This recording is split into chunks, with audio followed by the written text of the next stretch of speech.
Assalamualaikum warahmatullahi wabarakatuh. Salam sejahtera bagi kita semua.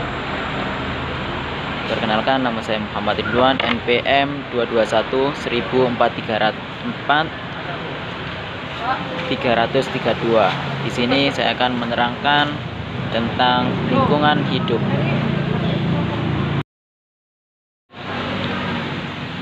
Pengertian lingkungan hidup. Kalian sudah tahu apa sih lingkungan hidup? Pasti udah tahu kan? Baik di madrasah maupun di sekolah lain atau di mahasiswa juga gitu.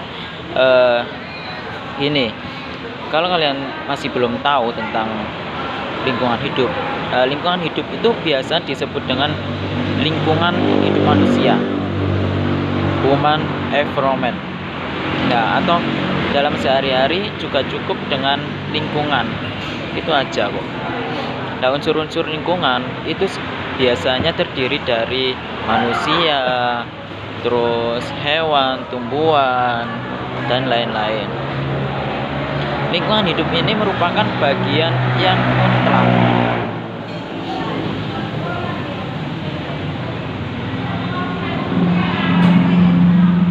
dari kehidupan manusia. Kenapa? Karena kehidupan manusia itu tidak terlepas dari lingkungan hidup tersebut. Atau kok kasihan temanku gak ada teman. Terus dalam bahasa Belanda, dalam bahasa itu kan ada beberapa istilah. Yang pertama itu dalam bahasa Inggris disebut dengan environment. Dalam bahasa Belanda disebut dengan milieu.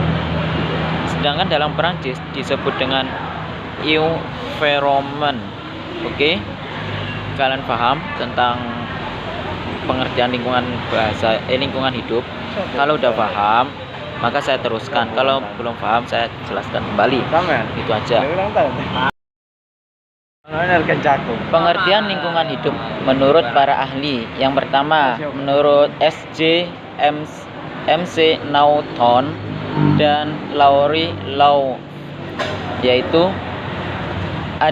semua faktor eksternal yang bersifat biologis dan fisika yang langsung mempengaruhi kehidupan pertumbuhan. Jadi, semua faktor eksternal yang bersifat biologis dan fisika itu ada pengaruh besar dalam kehidupan manusia dan pertumbuhan di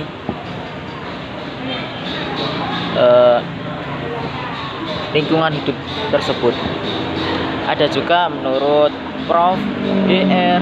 Otto Marwoto.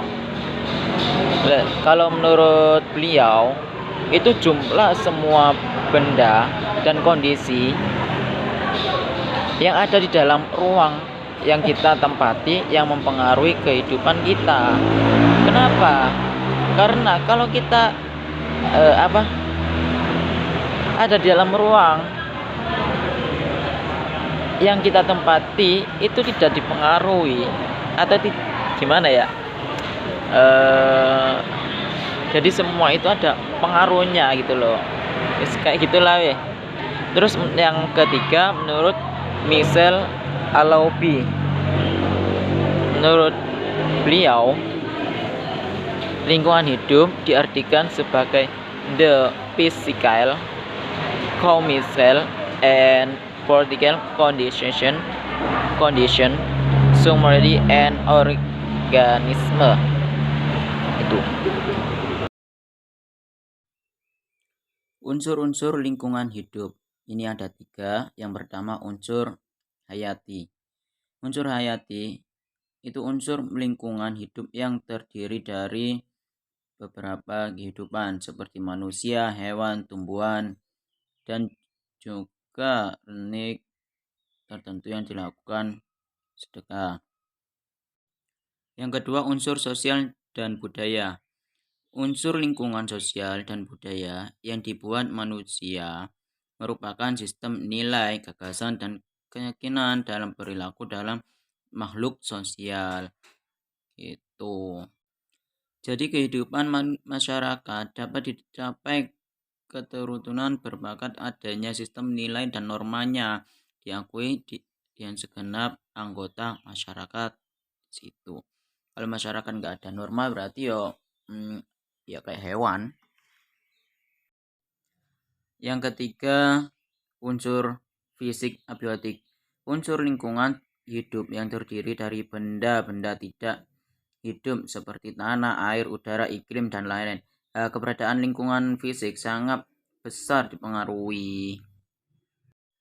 Nah, unsur fisik ini itu ada terjadi kayak contohnya terjadi bencana, kekeringan, banyak hewan dan tumbuhan mati. Itulah yang dari ke unsur lingkungan yang berbeda tersebut. Arti penting lingkungan hidup bagi kehidupan. Apa sih arti penting? Kalian pasti tahu lah, namanya mahasiswa, namanya makhluk sosial, pasti tahu tentang lingkungan hidup bagi kehidupan. Nah, di sini saya akan menjelaskan ada 4. Yang pertama, lingkungan sebagai tempat tinggal. Tempat tinggal berarti kayak contohnya rumah atau apartemen atau gubuk. Kalau di sawah kan ada gubuk tuh ya, gitu.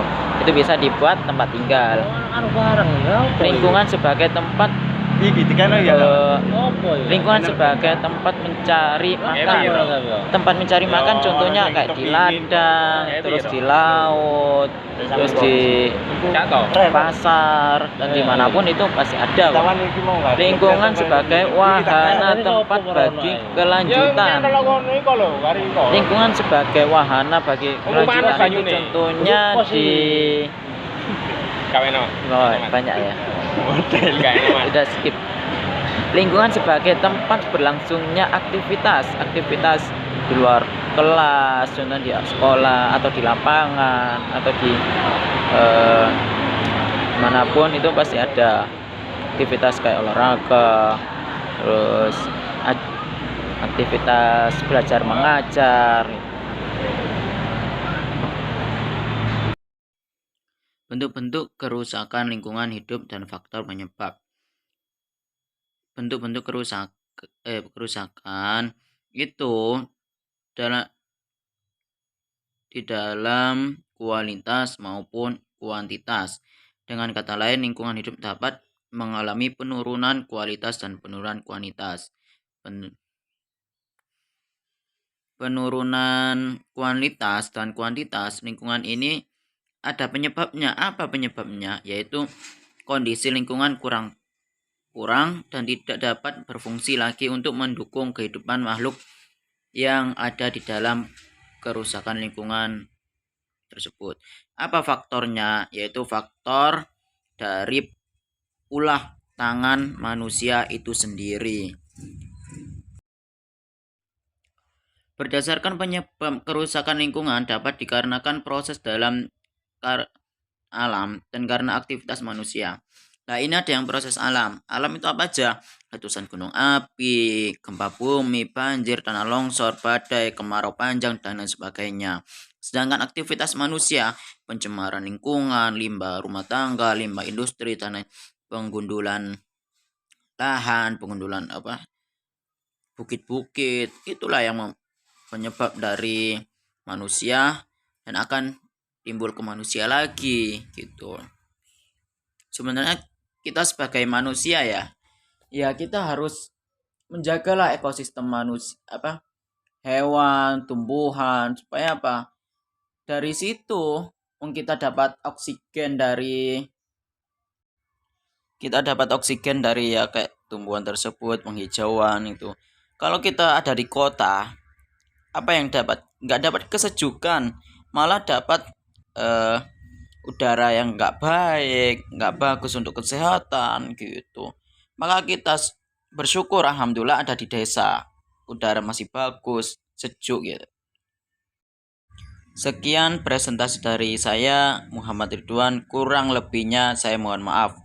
Dan apabila ada kata atau ucapan atau saat presentasi kurang baik, maka saya mohon maaf yang sebesar-besarnya. Wabillahi taufiq wal hidayah. Wassalamualaikum warahmatullahi wabarakatuh. Terima kasih.